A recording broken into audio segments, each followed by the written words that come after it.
കണ്ണൂർ സ്റ്റേഡിയത്തിൻ്റെ അടുത്തായി ക്യാൻ നൂർ എന്ന് പറഞ്ഞ ഒരു എക്സ്പോ സെൻറ്റർ കാണുന്നുണ്ട്. ഞാൻ അതിൻ്റെ അകത്ത് കടന്ന ശേഷം ബാക്കിയുള്ള വിവരങ്ങൾ പറയാം.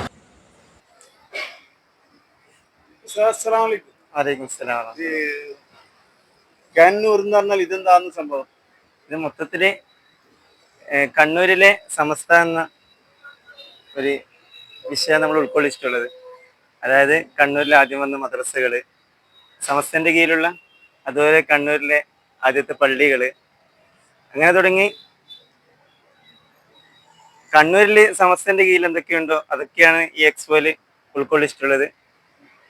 പക്ഷെ അത് നമുക്കിവിടെ തുടക്കത്തിൽ തന്നെ കാണാൻ കഴിയും. നമ്മളെ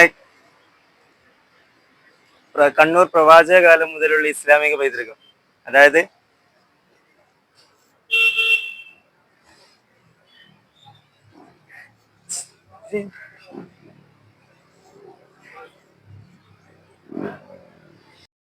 ഇനി ക്യാൻ നൂർ എന്ന് പറഞ്ഞാൽ ഇതുകൊണ്ട് ഉദ്ദേശിക്കുന്നത്, അതായത് ഈ ലോകത്തെ നമുക്ക് കണ്ടെത്തില്ല, ഈ നൂറ് എന്നുള്ളത് ഒന്ന് പ്രകാശം. അതുപോലെ ഈ നൂറിനെ ഒന്നും കൂടി ഡിസൈൻ ആക്കിയത് നമ്മളെ കുണിയയിൽ നടക്കുന്ന സമസ്തന്റെ 100ാം വാർഷികമായി ബന്ധപ്പെട്ടിട്ടാണ്.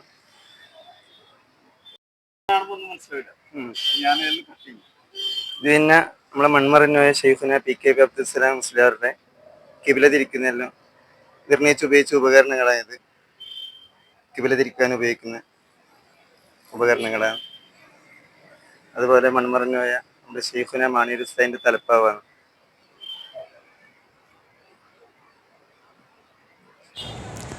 അങ്ങനെ ഉസ്താദ് ഒരുപാട് കാര്യങ്ങൾ പറഞ്ഞു തന്നു. പിന്നെ ഇനിയും ഒരുപാട് കാര്യങ്ങൾ അറിയാനുണ്ടായിരുന്നു, പക്ഷേ സമയമില്ലാത്തതുകൊണ്ട് അതെല്ലാം റെക്കോർഡ് ചെയ്യാൻ പറ്റിയില്ല. ഇൻഷാ അല്ലാഹ് ഇനിയും അവിടെ പോയി കാണാനും അതിനെപ്പറ്റിയെല്ലാം പഠിക്കാനും മനസ്സിലാക്കാനും അവസരമുണ്ടായാൽ ഇനിയും പോകും. ഇതൊരു അറിവിലേക്കാണ്. എല്ലാവരും കണ്ണൂർ പോകുന്ന ആളുണ്ടെങ്കിൽ അവിടെ പോയി ആ സ്ഥലം സന്ദർശിച്ചാൽ എല്ലാ വിവരങ്ങളും നിങ്ങൾക്ക് അറിയാൻ പറ്റും. മറക്കേണ്ട,